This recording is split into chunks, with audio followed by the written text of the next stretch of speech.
All right, I think we're recording here. Alexander, how are you? I'm doing well, Nick. How are you? Excellent. Thanks for being kind of the first guest on the show, if you Yes, will.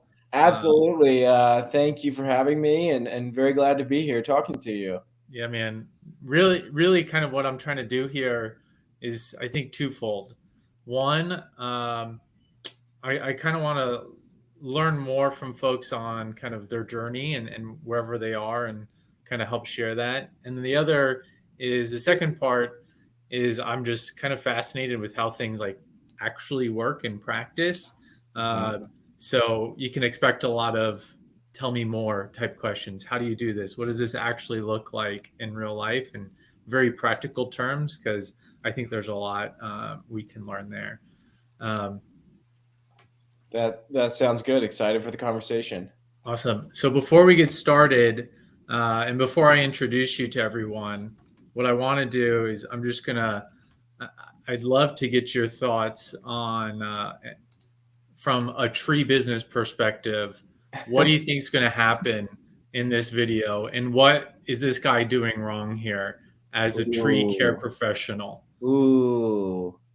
Well, a few things. I mean, he's got a pretty severe lean there. He should really be, dismantling this from the top. Yeah, it's gonna hit the house. He aimed that right at the house there, no doubt about it. All right, walk me through this one. What's the problems with this scenario? Let me see what's going on here. The first thing I notice is that no one's wearing a helmet, and that's a big pucker factor. We're gonna hit some lines, take out the fence. Wow. Yeah, that's just bad cuts, aiming cuts in the wrong way. All about the angle of where you're cutting the All tree. about the angle, you got the notch cut and the back cut, and you gotta angle appropriately. Oh, we got an ad. There you go. No ad for YouTube here. Yeah. Awesome. Well, I think that Love was a fun way to open up. So for those who aren't familiar, Alexander, do you mind introducing yourself to the audience here? Yeah, absolutely. My name is Alexander Henry, and I'm the owner of Green America Tree Care. So we're a Metro Atlanta kind of full service tree care business, providing a lot of services to multifamily properties throughout the area, as well as servicing some residential clients as well. That's everything from kind of really tree removal, tree pruning. We go on these big commercial jobs and prune away from buildings and make sure the property looks nice. So, in a nutshell, that's who I am and what I'm doing. Yeah, I love it. Really kind of blue collar work, if you will, getting out there, not sitting behind a desk. Um, and it's a relatively new change for you. So I'd love to kind of walk through kind of that progression of how you went from, where we worked together, tech startup, to now cutting down trees. But I think it all starts, and correct me, um, kind of for your love for the outdoors. And you actually spent a few summers as a farmhand. Can you talk a The little bit about that? Yeah, absolutely. Ranch hand, farm hand, I guess it depends just where you are, whether you're on a farm or a ranch. But yeah, yes, I did spend some time as a ranch hand in Wyoming. This was kind of in my college years and in the summer after I finished college as well. So always had a big draw to the American West, really like being out there. It's just kind of scenic and remote and just a completely different area of the country than I'm used to, than I grew up in here in Atlanta. So a friend of mine worked on the ranch out there, several summers before I did, and then he was returning that coming summer. And I thought, well, I'd like to go kind of get hands on, go to a ranch in Wyoming, spend the summer there. That's something unique and sounds like a fun experience and something that I'll probably remember for years to come. So when he told me he signed up, I signed up as well. They grow for the summer season and hire about 70 seasonal employees to help out when there's lots to do around the ranch. So, school ended, packed my bags, and I drove across the country to Wyoming and lived on the ranch there for the summer for a few seasons. And, the draw was kind of like you said, right? I have this draw towards the tactile hands-on work. So that's always been kind of in my nature. And lived on the ranch, worked on the ranch, and just did all kinds of different tasks from, tending to animals. I'd wake up every morning. First thing I'd do is slop the hogs. You got to go feed the pigs. And then your day would just unravel from there. And you never know what you'd get into on the ranch. And that was something that I liked about it as well. You never knew, no, you never knew what each day would bring. So, things from fixing fences and clearing brush, all kinds of jobs and tasks that have to be taken on the ranch every day. There's just 10,000 acres, so there's a tremendous amount of work to tackle. But yeah, again, that kind of rounds it out. Just a seasonal hand helping out where I could, doing physical outdoor activities 6 days a week for 14, 16 hours a day.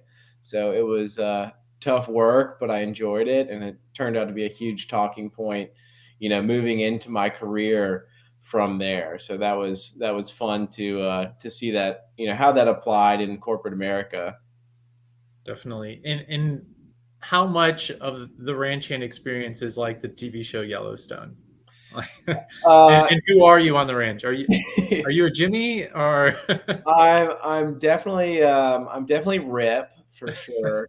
And I think it bears a lot of resemblance. Maybe not as much scandal, not as many gunshots or explosions, but certainly the scenery, takes me back to being in Wyoming and living on the ranch and working on the ranch. So there's definitely some crossover there for sure. Love it. But absolutely Rip without a doubt. Love it. Uh, all right. So we spent the summer after school there, and you started to find your way into kind of consulting technology. What did that look like? What were you kind of moving into in that space? Yeah, absolutely. I always had an interest in technology, majored in economics actually at Georgia, but really had a fascination with technology. It was this hot space, right? That's really exploding at the time. I mean, obviously, still is a very hot industry, but had a particular interest. Honestly, that was sparked by I saw a 60 Minutes episode on the Sony cyber hack. And that really piqued my interest specifically in cybersecurity and the firms that were providing cybersecurity solutions. And this would have been back in 2014, 8 years ago now. Hmm. And so I kind of really honed in on cybersecurity in particular because I knew I had this interest in technology. And then that was kind of the application specifically was let me focus in on cybersecurity. It seems like a lot of interesting things are happening there in that field, and that it's only going to grow. There's only going to become a greater need for those services, throughout um, the country and the world, of course. So I started with Qualys and moved out to San Francisco in 2015. Qualys is a cybersecurity software provider, so that's really where I got my start. And then it just kind of kept rolling from there into to other roles throughout tech up until the time that we worked together at OneTrust, working in privacy management space. Yeah. So got into technology, into cybersecurity, and at Qualys, doing consulting for them and kind of being customer facing. I was in sales during my whole duration, my whole run at Qualys. So I, Mm. started out as a sales development rep, kind of, entry level sales role, get your feet wet, learn the business. Again, that was my first job in technology. So you got to start somewhere. Started as an SDR. Hmm. Did well in that, and of course that was customer facing. You're kind of fielding leads, qualifying them, passing them over to a account executive. And then because I was able to, be successful in that role, I got promoted up into an account executive role. So I was selling the software solution.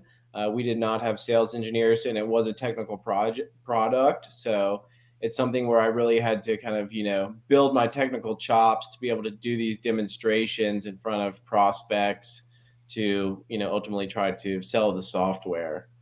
So Got it. And I think that sales skill is going to come in later on as we get into what you're doing now.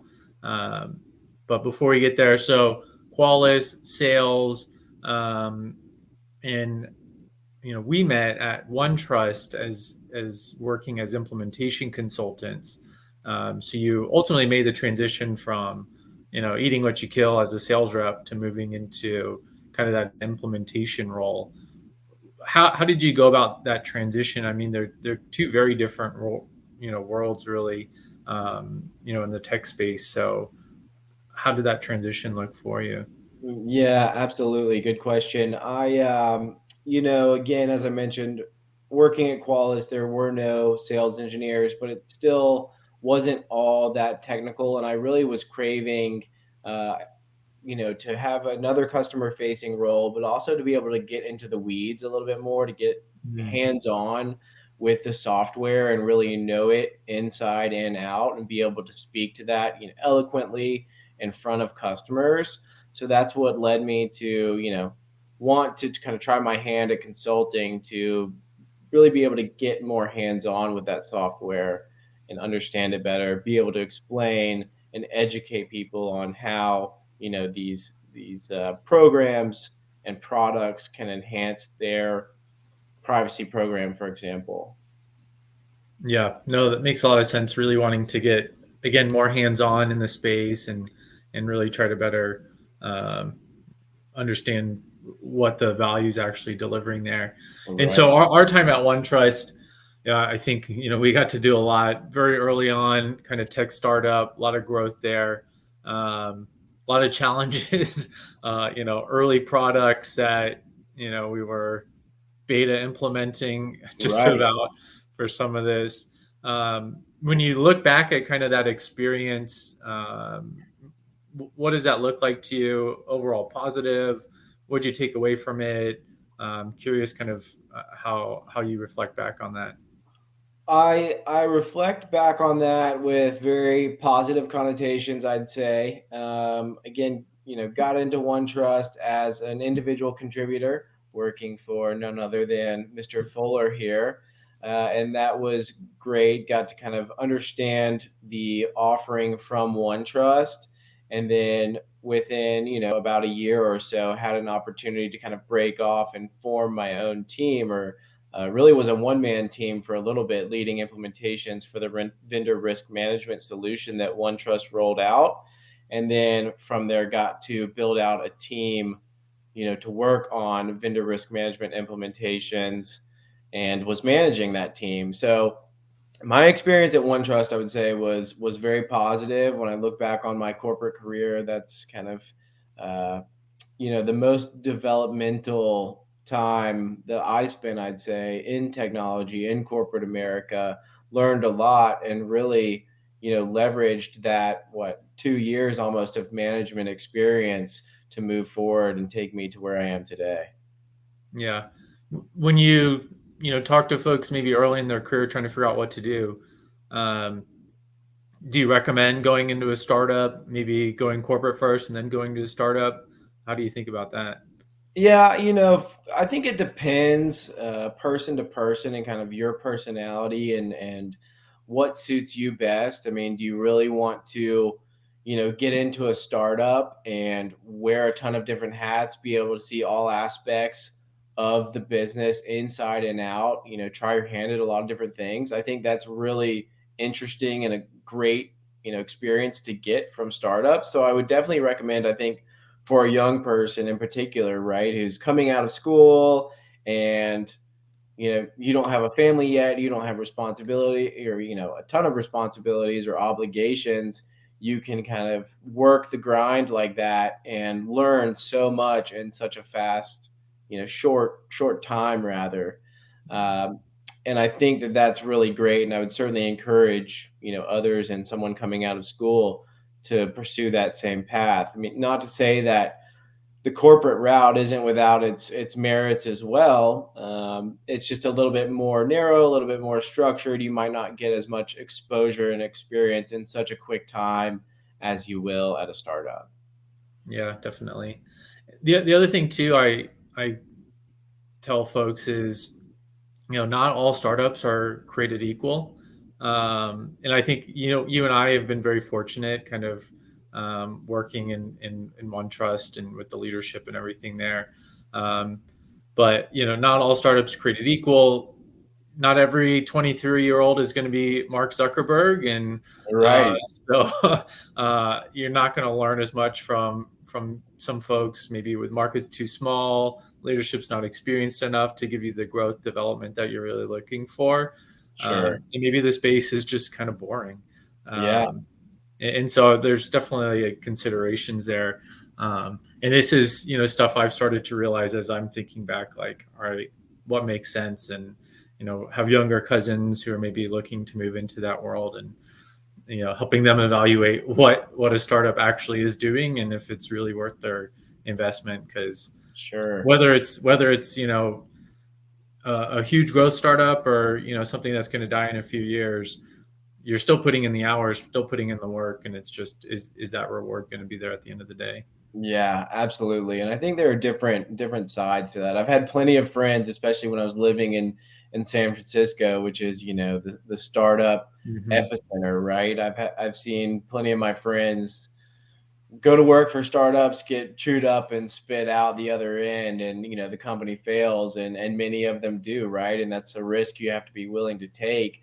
But I do think that a lot of those folks would also tell you that, hey, I'm stronger because of that experience. Yes, you did have to put in hard work and long hours, and maybe you don't have that much to show for it from a let's just say stock perspective, right? Yeah, Or it's not headed upwards, but you still can leverage that experience and go forward and try your hand at other gigs. definitely. Yeah.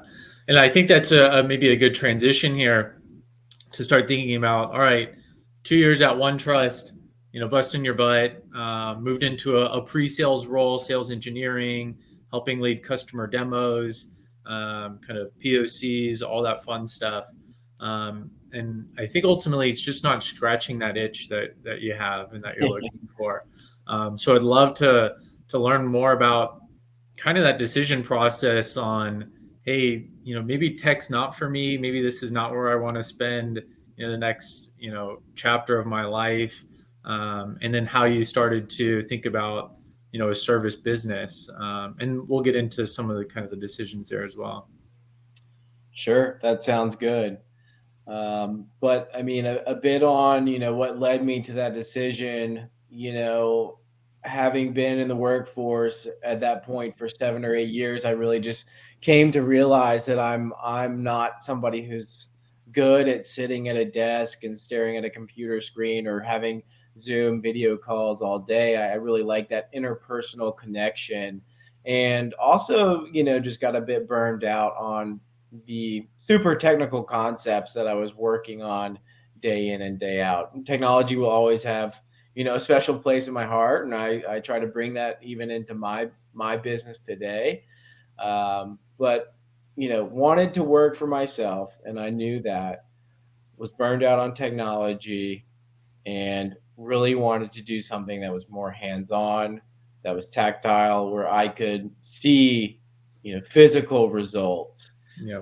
and be outside at the same time, quite frankly. So, that really got the ball rolling for me. And again, kind of, here I sit now. So, but we'll get into that, I'm sure. Yeah, no, that makes a lot of sense.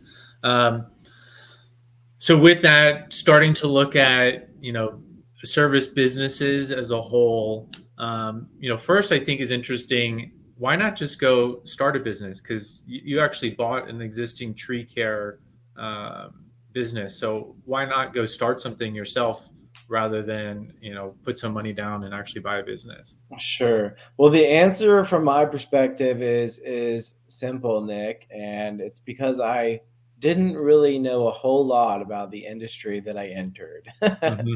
And so for me, I'm in the tree care arboriculture industry. and it's something that fascinated me and long has. I also have a family friend who runs a large tree service organization here in Atlanta and beyond as well. He's really scaled it up to be quite large. And I was always fascinated by his line of work. So I kind of zeroed in on tree care. I did evaluate some other industries as well when I was looking at existing businesses. But yes, in short, I didn't have the industry experience to start off on my own, but I felt that I could bring the management experience from my previous, employers and really leverage that, put the team in place around me that already existed, who knows the industry inside out, knows how to, safely cut down a huge 5 foot diameter tree. And I could really focus on management and sales and scaling the company. So that's for me why, I chose to buy instead of build. Right. Having that management experience, really think we can run the operations, but inherit the folks that know actually how to do the day to day, are the experts in it, and thinking, that's something you can learn and kind of pick up that skill set, rather than having to do both, like having to manage it and learn the skill set all at the same time. Exactly. Exactly. That was my thought process. Yeah, that makes a lot of sense. And so, Alexander, I think we would send links to each other throughout our times working together. And I think actually where you found your business is on a website called BizBuySell. Is that right? That's correct. Yep. Biz buy Um, sell. so I've used it before, and I'd love to just get the Alexander Henry filter system on how you went about. And actually, I mean, I'm sure there's a lot of good stuff on here, but there's, I think, a lot of just like franchises, a lot of kind of random businesses. So how did you start to filter out and understand, like, hey, this is, what I'm interested in? And I think you evaluated, multiple businesses before you actually picked kind of green America tree care. So first, help me filter on here to find, an interesting business. Sure. So, I would say that my journey, what took me to Green America on Biz Buy Sell was honestly before, browsing the website on a regular basis. I really just focused on what industries interest me, right? Hmm. And what would really scratch the itch of what I'm looking for as far as being hands-on, getting me outside away from a desk. So that's honestly the way that I approached it. The two industries that I evaluated were demolition and Yep. tree care. So I, evaluated several of those companies on both sides. Um, and then I would just go to Biz Buy Sell and kind of search for relevant businesses in those industries that I isolated. Got it. So if I'm on the site, we're looking at, maybe agriculture, I think I saw. Sure. Or even I would see if you find any tree companies. There's usually some for sale. You could search for that and then kind of narrow it down by price point. Search. Can you do tree service? Tree service. No, I guess is there not a general search capability? They don't like us today. So it typically falls under like environmental from an industry perspective.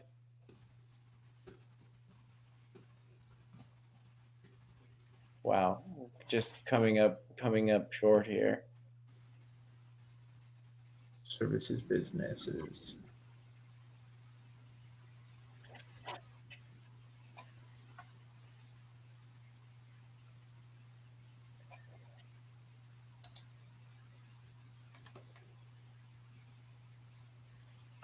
Trucking, dry cleaning, all sorts of stuff here. All sorts of options. Lawn franchise,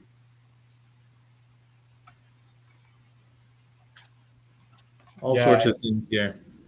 I'll have to send some links to see if I can remember how I landed on these pages. Yeah, yeah, no worries. This is testing in real time here. That's right. That's Nothing right. staged. Awesome. So I think you did evaluate two businesses while you were kind of narrowing things down. Can you talk me through like what's the evaluation process look like? I know your wife was very involved in the business and probably runs more of it than you. Uh, and so just can you talk me through like how you actually like evaluate kind of the business and decide, hey, this is actually a good buy. Sure. Yeah, absolutely. Can get into that. Yeah, my wife is a CPA, so has great experience with financials, and she works. She's a consultant herself. Actually, really doesn't use her CPA too much, but does a lot of business acquisition and M&A financial consulting work. So she really has great, relevant experience in that field. But what's critical in evaluating these businesses is, quite frankly, looking at the financials, evaluating the financials, and then weighing that against the purchase price. Hmm. So I think one thing that was important to us and that should be important to anyone is just getting as much history as you possibly can on the financials of a business and square that up against like EBITDA, for example. And we looked at that from a multiple perspective, and just were able to gauge based on the asking price what the EBITDA was of the business, whether it was a good buy or not. And there are just a multitude of different factors that you have to evaluate from what markets are they serving, what kind of clients are they serving, so many, many things to evaluate, but you just need to immerse yourself in that business. And you have to have uh, the right connection either with the seller or if there are brokers involved. You just want there to be an open line of communication and kind of get as much history and background on the company as you possibly can, looking back at all those years of revenue and what were their expenses, and do they carry any debt, so on and so forth. And then just using that to kind of come to a determination of whether the purchase price is spot on, or if they're off and there needs to be some negotiation, or if they're off and it just doesn't make sense. Right. So you mentioned kind of a broker. So did you leverage brokers for this opportunity? I did not. There was a broker that represented the seller. So there was Mhm. communication between just us individually and that broker. And he really was the middleman and provided a lot of that detailed information. So we really did the evaluation on our own. And again, with my wife kind of knowing, a good bit about looking over financials, determining these factors, whether something's a good buy or not, she was able to kind of ascertain on her own. We did have an M&A attorney help us out down the line once we had kind of determined that this was a good fit, that the numbers made sense, and he really was very helpful. So you definitely need some sort of representation. Maybe you can analyze financials on your own like us, and you turn to an attorney down the line to really help with a lot of the you know LLC build out and whatnot. Mhm. But certainly, if you're not comfortable going through financials on your own, evaluating kind of the aspects of the business, then I think it's very much makes sense to have a buyer's broker on your side as well. Yeah. No, makes a lot of sense there. And so for the first business that you evaluated and kind of passed on, can you talk about, what you learned through that process that helped you get to Green America Tree Care? Yeah, absolutely. So I'll keep it in tree care specifically, and we looked at another business that was local within the Metro Atlanta area here. What it came down to is that we just weren't comfortable with the revenue that they were posting. That in relationship, I'd say, to the asking price for the business. And then Mhm. just seeing as well that they really didn't have any recurring revenue. It was residential, completely residential work. And in our line of business, that's typically you can build some relationships, but the jobs are smaller. They're oftentimes not recurring. It's very competitive. It's difficult to operate in that residential space. So it just didn't make sense in that regard because they were 100% focused on residential work and the revenue just did not support the asking price that they wanted for the business. So, in simple terms, that's really what it boiled down to. We actually tried to negotiate with the seller's broker Mm. on the purchase price, but they were not willing to budge. So at that point, we decided to continue the search and move on. Yeah, yeah. And maybe that comes from your software days, but looking at, the ARR, annual recurring revenue, and what are those contracts in place that you can really rely on, and it's consistent business, and you're not out there constantly, struggling job for job, chasing storms, and trying to clean all that up. Exactly, exactly. And I think it's a principle that can apply to, many service businesses in general is, you want to look for recurring revenue. And if you can find something that's got recurring revenue and a good amount of commercial clients, that's something that you'll certainly want to zero in on and see, if it makes sense, because those two things put together in a service business can be a great indicator of kind of revenue and the ability for that business to grow and scale. So, Yeah. And what can you share kind of the mix of your kind of portfolio today of commercial versus residential? How is that broken out for the business you do today? yeah, it does vary. There's definitely a seasonality aspect to the commercial work that we do in particular, which is focusing on those multi-family properties and managing, their tree assets and making sure that the properties are kept clean. I would say, it was 90% commercial, 10% residential when we first started. That was in late summer 2021.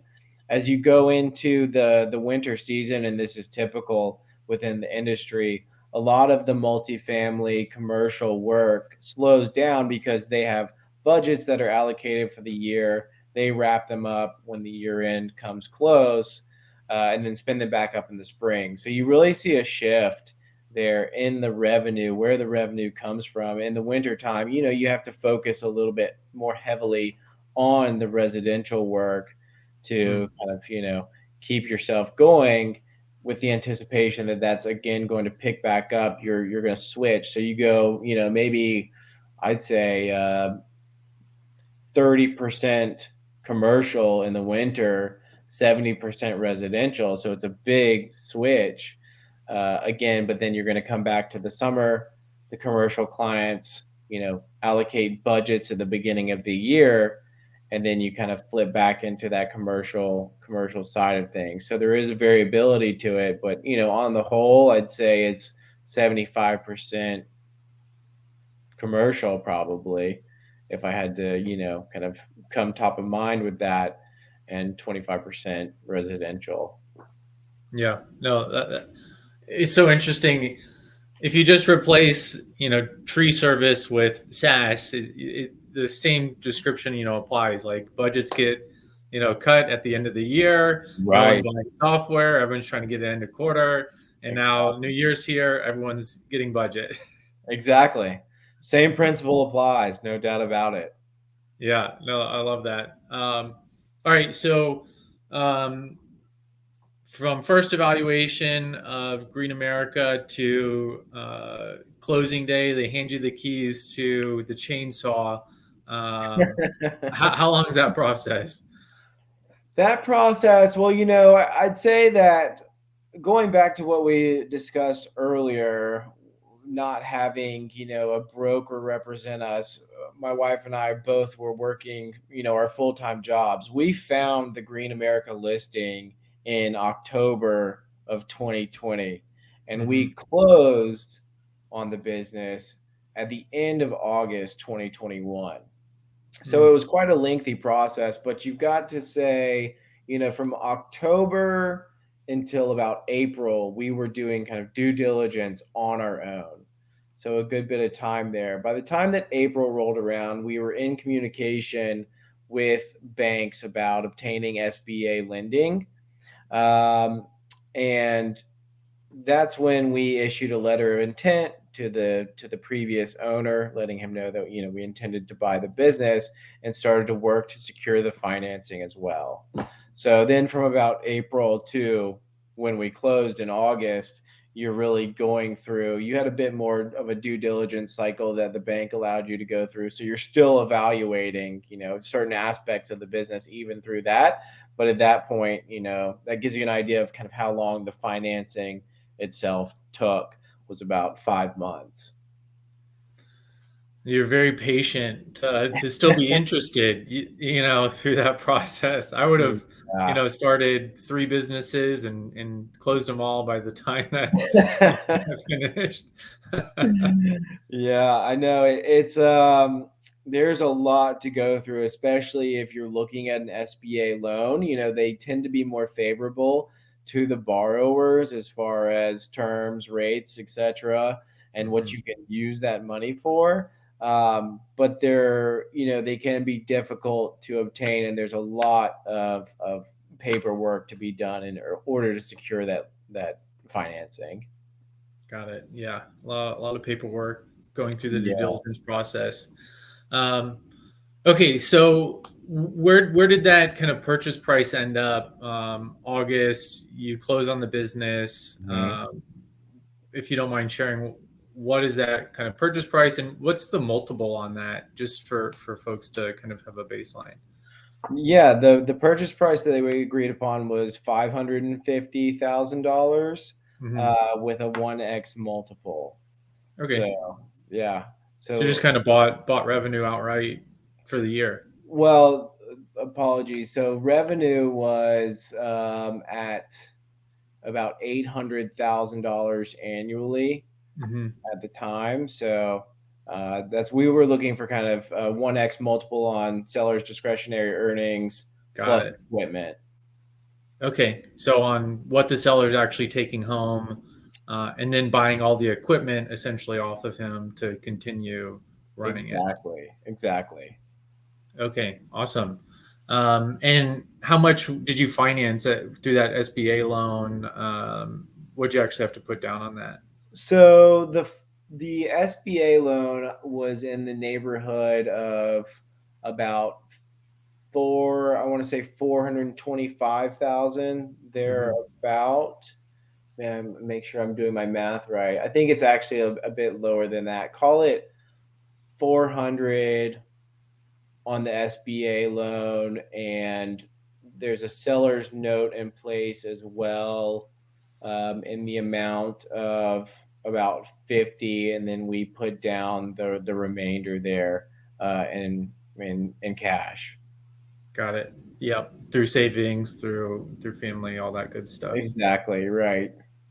Awesome. And I know one thing that was part of your acquisition there is actually keeping the seller on board, at least in a consulting capacity, for a certain amount of time. Can you talk about why you did that, and have they been supporting you now that it's been just about a year almost through Almost, the whole yeah. process? Yeah, absolutely. And that would definitely be, one of the tips that I would give to anybody looking to do this, especially if you're coming from a place like myself where you didn't know too much about the industry. So I built in a clause to the purchase agreement to say that the seller would spend 3 months, full time with me, 8 hours a day. Like we spent our days together. It turned out to be great. I would definitely encourage anyone to do that. There might be, I can't say enough good things about the seller of the business, the previous owner. Just a great guy. We get along very well, and he's been super helpful, super supportive. And furthermore, on that clause, we still keep in touch. He has a really kind of an obligation per the contract Hmm. to be available for phone consultations as needed. But at this point we're just friends, so we keep in touch anyway. But no, that really benefited me and got me off the ground. I mean, it helped me get my feet wet in the industry, learn the business that he had rolling. That's kind of the first thing you have to do is understand the business as it exists when you acquire it, and then start thinking about, what do I want to change, or what do I want to build upon, what do I want to do differently, what do I want to keep the same here. um, so definitely was a great thing to have him stay on board full time for 3 months, and was enabled me to learn a tremendous amount about the industry and the company. Right. I think it's so smart that you did that. I mean, otherwise you're putting a lot of money down, walking to a business, to an industry you've only looked up on YouTube. You spent some time with the seller, actually, I think, on jobs, kind of shadowing him, seeing if it's actually what you want to do. Um, That's but right. you're walking into phone calls and contracts and headaches that you don't know Exactly. until you're actually in the business. Exactly. So yeah, that definitely worked out well, and I would say that's a pro tip here is, Yeah. spend as much time as you can with the seller, or work in a similar type of clause where you have the ability to work side by side with them, almost effectively shadowing them for some agreed upon period of time. Right. Yeah.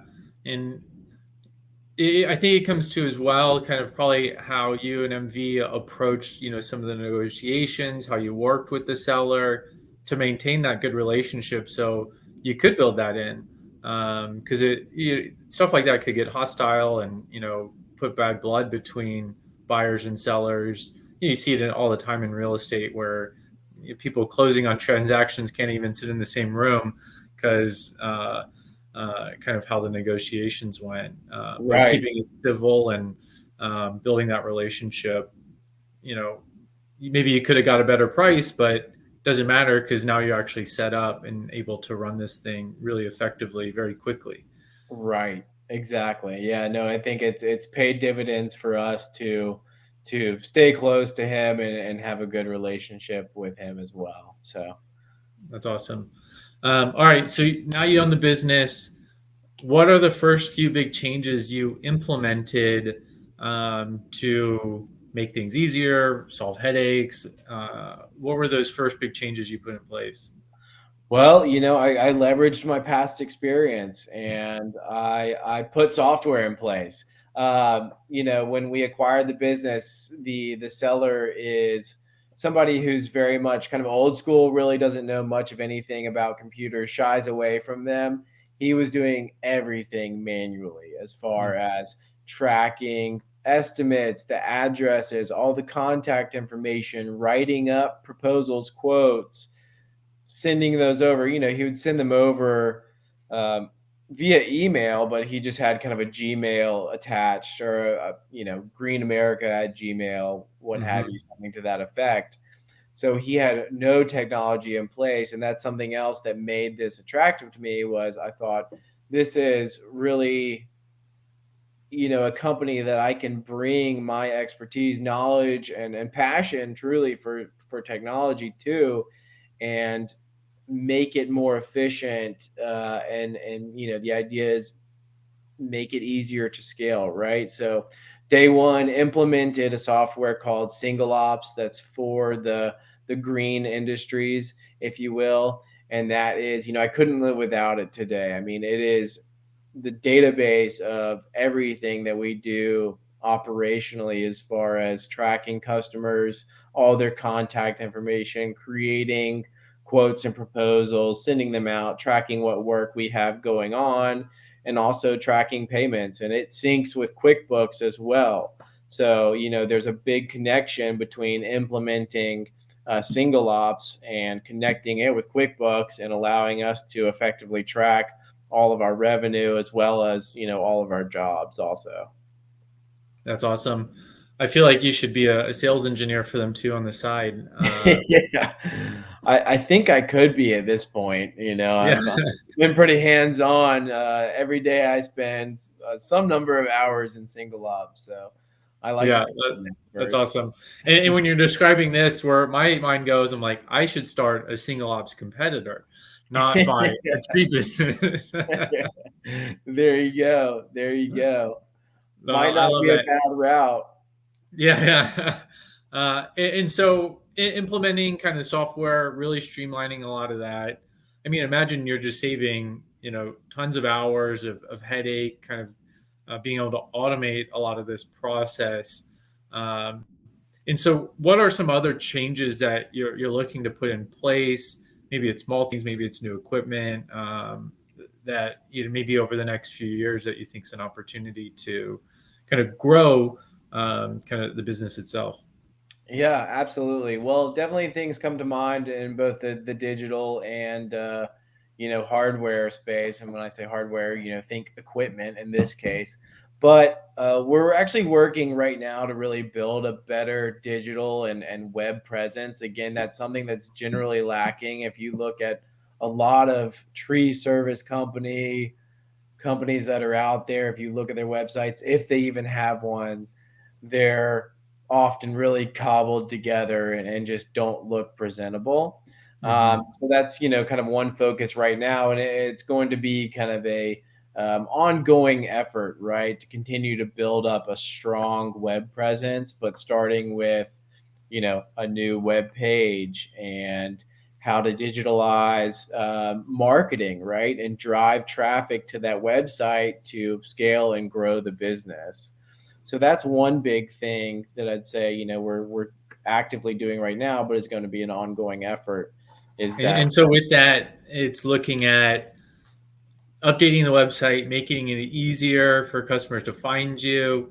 Are you looking to do maybe like automated quotes on the site? Probably some opportunity there. yeah, the quotes are really want to be able to kind of capture information, right? I mean, if you Okay. come to my site looking for tree service, what you can automate is just the capture of that so that you're kind of taking it away from telephone calls and taking notes on your phone while you're, speaking with someone, or text message, which is slightly better.